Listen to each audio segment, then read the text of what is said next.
আমি তো এই যে আপনার এখানে আসছি গতকালকে আপনার অনেক রাত হয়ে গেছিল। তারপরে এক মুসলিম বন্ধুর বাসায় আমি থাকছি ওখানে একটা মাদ্রাসার ভিতরে।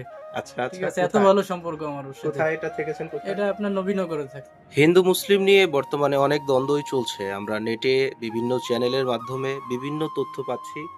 সত্য মিথ্যা সেটা যারা প্রচার করছে তারা ভালো জানে। আমার একটি পেশেন্ট আ হিন্দু সম্প্রদায়ের মানুষ। উনার এলাকায় বেশ অনেক হিন্দু লোকের বসবাস। উনার সাথে একটু কথা বলি। উনাদের উপরে বাংলাদেশে কি, কি নির্যাতন হচ্ছে সেটা শোনার জন্য। আপনি আপনার পরিচয়টা দিন, আপনার গ্রামের নাম বলবেন এবং সেখানে কেমন আছেন আপনারা? মুসলিমরা আপনাদের উপরে কোনো সমস্যা করছে কিনা? এ বিষয়ে একটু আমাদেরকে তথ্য দিবেন এবং আপনি যে কথা বলছেন সেটা কি সত্য কিনা এটা যেন আমরা আপনার কথায় বুঝতে পারি সেভাবে বলবেন। আপনার নাম কি সেটা দিয়ে শুরু করুন। আমার নাম কৌশিক মল্লিক। জেলা গোপালগঞ্জ একটু জোরে বলবেন। জেলা গোপালগঞ্জ আর কোটালীপাড়া থেকে আসছি আমি মূলত। গোপালগঞ্জ জেলার কোটালীপাড়া উপজেলা থেকে আসছি। আর গ্রামের নাম ছত্রকন্দা। হুম। তো রিসেন্টলি যে হিন্দু মুসলিম যে সমস্যা আমি দেখতেছি, মানে এগুলো আসলে আমাদের ডিস্ট্রিক্টেও অনেক হিন্দু আছে, কিন্তু আমাদের উপর তেমন একটা নির্যাতন এরকম হয় না। এখনো পর্যন্ত এরকম হয় না নির্যাতন কোথাও। আপনি অ্যা যেখানে আছেন ওখানে মোটামুটি কি পরিমাণ হিন্দুর বসবাস?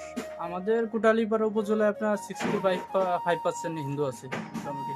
ওখানে হিন্দু মুসলিম নিয়ে কোনো সমস্যা হয় আপনাদের ওখানে? না না না, আমাদের ওখানে আজ পর্যন্ত কখনো এরকম ধরনের ঝামেলা হয়নি। সংখ্যালঘু হিসেব করে মুসলিমরা কোনো নির্যাতন না করেছে? না না, কখনো আমাদের কারো জেলায় এরকম কোনো এখনো পর্যন্ত ঘটে নাই। কখনো কারো বাড়িঘর জ্বালিয়ে দিয়েছে? না স্যার। এরকম কিছু হয়েছে? না না না, এরকম আপনার বন্ধু-বান্ধব আছে মুসলিম? আমার অনেক বন্ধু বান্ধব আছে মুসলিম। আপনি তো এখনো পড়াশোনা করছেন।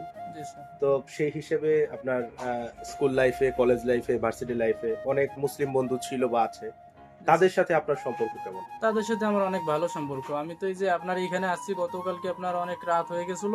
তারপরে এক মুসলিম বন্ধুর বাসায় আমি থাকছি ওখানে একটা মাদ্রাসার ভিতরে। আচ্ছা, ঠিক আচ্ছা। আছে? এত কোথায়? ভালো সম্পর্ক আমার ওর সাথে। কোথায় এটা থেকেছেন কোথায়? এটা আপনার নবীনগরে থাকছি। স্মৃতিসৌধে নবীনগরে হ্যাঁ, হ্যাঁ, সেখানে। নবীনগরে থাকছি। এ থেকে আজকে সকালে আমার সাথে দেখা করতে জি এসেছেন। স্যার। যদি কালকে পারতেন তাহলে তাহলে কালকেই কালকে দেখা পারলে করতেন। আমি কালকে দেখা করে কালকে বাড়ি চলে যেতাম। কিন্তু যানজটের কারণে আমি আসতে পারি নাই। যার কারণে ওখানে আমার থাকা লাগছে। আচ্ছা, ঠিক আছে। ধন্যবাদ আপনাকে।